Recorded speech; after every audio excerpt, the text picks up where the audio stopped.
All right, welcome to another episode of What's Your Story, and who do we have here with us today? Oh, we got Chris Jones here at Threefold Fitness.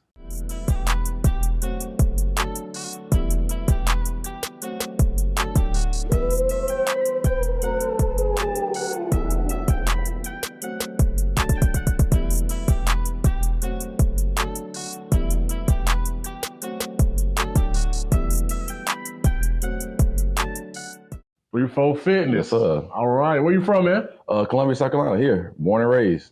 All right. Born and raised. So I want to let everybody know why I brought you on the platform. We talked about it a little off camera. You always been like a cool person, a great person. You got something going on down here in Columbia, and I just think that people need to hear your story, and I just feel like we need to, put you on camera, motivate other people to, do the same thing. If anybody may be going through something hard right now, you feel me? For sure. All right, so just like a few of the other interviews we had, I've known Chris for a little while as well. Sure. Mainly through basketball in school. For sure. Through basketball in school. So we'll talk about that just for a brief second. What's the highest level of basketball that you played? High school. High school varsity is the highest level that I played. So like I said, I went to college, but I went to college on academics. Gotcha. Tried to walk on, didn't go as I planned at Winthrop University. And then so my basketball journey kind of ended quick there, which a lot of people didn't really expect. People kind of expected me to at least go to college and at least take the road from college and just kind of see where it went. But no, it got snipped right there about what it is, 19 years old. So yeah, that ended pretty swift. How was your experience at Winthrop as far as, academically, since you didn't have to worry about the sports or anything? How was that college experience there? So originally, it was kind of rough because I went there. I mean, I had offers from other schools, but back then in your brain, like you don't go D1, you're not going league. So it was like I had D2 offers and JUCO and D3 offers, but I didn't take them. I'm gonna walk on to Winthrop. You know what I'm saying? When you're young, you think you're the shit. You know what I'm saying? I'm gonna walk on, get on the team, and go from there. So the first year was kind of rough because like I envisioned basketball all my life. Yeah. So when I kind of had to let that go, it was like, but I mean, after I got over that hump, Winthrop was dope, to be honest. 7-to-1 ratio. Yeah. Ooh, Lord. You know what I'm saying? For real. What was your major, man? Exercise science. Exercise science. Yep. That's a perfect segue to where we at today. Then look at it. You know what I'm saying? So where we at today. I hit Chris up on Facebook. I seen he had a gym going and he was promoting real crazy. I was like, man, let me hit him up and, see what this is all about, man. So like, how was the process of getting your own gym? Like, how was that? So really, this gym was kind of handed to me for a lot. What a lot of people don't know is my dad's been a trainer for like 30 years. So my dad was here originally my whole life, basically. Oh, and word. So as he was retiring, it just so happened that I had caught a niche for training. So he was just like, he was retiring one day. And I was like, well, what would you think about me moving down here and taking over your gym? He was like, I mean, cool. And so I moved down from Rock Hill, and it's kind of how that got built up. Hey, man, that's a blessing. Right. So, like I said, it really kind of was hand-fed to me. Kind of like I said, just like divine intervention. Kind of crazy. Put you in position for real. For real. Seriously. That's dope, man. So with the workouts, from the videos I've seen, it seemed like you focus on calisthenics a lot.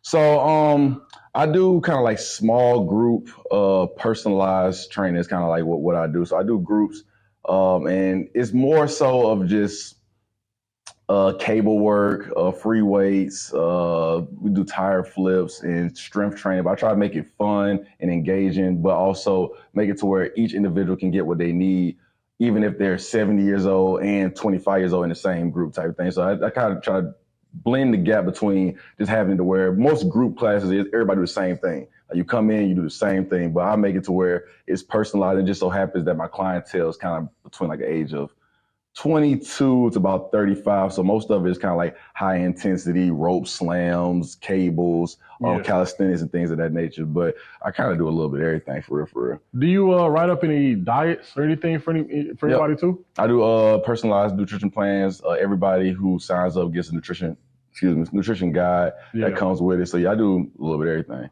Talk about how important it is for you to eat the right things and work out. That's the food is 65% of the test. Like I said, if you want to break down your fitness goals into like a test, we all took tests growing up. You got 65% of it is your nutrition. You got about 20% of it is your workout. Then you got stress and sleep. That makes up the remainder amount of it. So you don't need a perfect diet, but you got to get at least 40 out of them 65 points to go with your workout, to go with your stress, to go with your sleep, to kind of get to your goal. That's kind of how I break it down to people.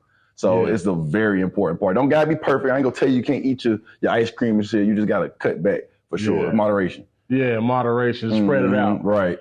It's funny because I feel like a lot of people know that, but a lot of people don't care. People typically know that. Like, if you ask people, like, what's healthy food, what's unhealthy food, they're going to tell you what's healthy, what's not. It's just the choices people make tend to be it's kind of generational too, especially if you're in the South. You know how we eat. Ooh, Lord, we get down. You know what I'm saying? For sure. Grease, sugar, and everything. Everything. Pork with everything. Boy, yeah. Grease with everything. That is a hard habit. Fried everything. Every Sunday, grandma going crazy. You know what I'm saying? You grow up on it, you know what I'm saying? It's normalized. So, but we got to kind of break that a little bit.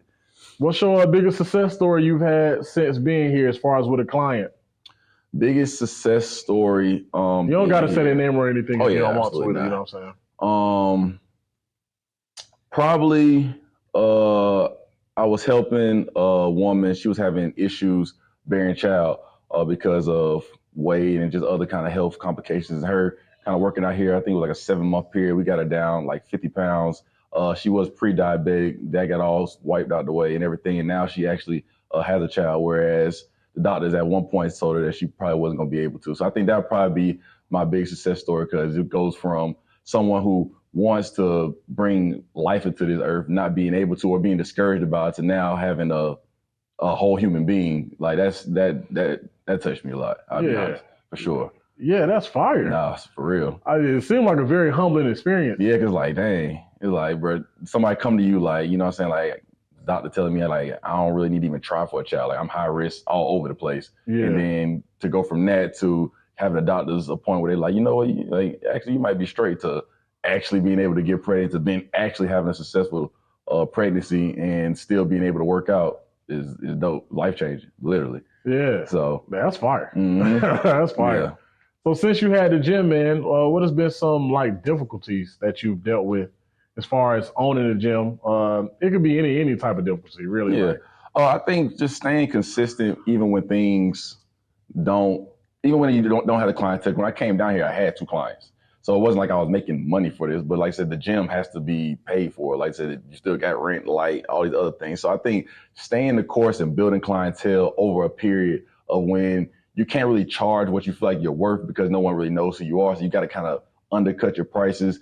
People don't really know who you are, so you don't really have that much clientele, but then still having this vision of wanting to help a vast amount of people. So it gets rough, because now you can't use training as your financial, what's a better word? Financial net. You got to kind of look for other things. So even though I'm training throughout the day, I still have to find another job to kind of help me pay for what I'm not making in the gym type thing. So I think the hardship kind of would be just being consistent and just having faith that if I keep at it and keep believing in myself and things of that nature, I can keep pushing this.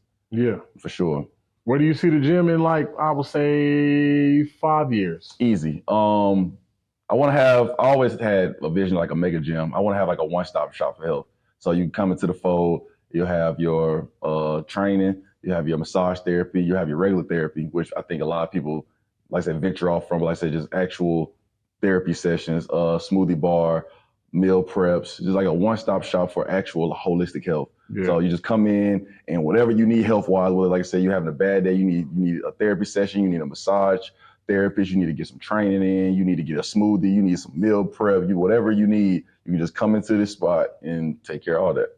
It's a great idea. Yeah. Where'd you get the name Threefold Fitness from? Or was it passed down from your father as well? Nah, so originally my name was Body by Jones when I first started training, because I just wanted to get people in shape. Yeah. And then as I kind of seen how I was impacting people, like that testimonial I gave you, and I was like, I'm really affecting people's life. I realized that fitness was more than just getting people in shape. So I wanted to make it to where it was something I could brand out and something I could franchise out. And Body by Jones don't sound like a franchise. Like you don't see a bunch of Body by Jones doing like Planet Fitnesses and Move Fitnesses. Yeah. So I need something that means more than just myself. So after talking to a friend at the time about like kind of like what I standed on, I was like, I just know that the components is the mind, the body, and the soul that makes kind of like a complete person. So we came up with mind, body, soul. That's the three folds. You need all components to kind of have like a full wellness of self and a good quality of life.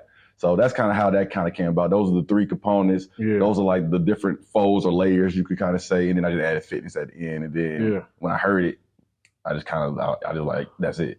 Three-fold fitness. No, that is it. Yeah, mind, body, soul. That's the three folds. I'm like, oh boy, rhyme. Like, we gotta rock out now. Like, we gotta rock out. So I rebranded that day. Like, went in with Body by Jones, no idea of rebranding. Had the conversation, said, nah, I'm rebranding. And within 2 months, I rebranded, painted the walls, put it on the wall, and just ran with it. Yeah, that's fire, bro. Just like that. That's fire. Mm-hmm. I know you throw parties and stuff now too. You know what I'm saying? I've seen like clips of the pool parties and everything.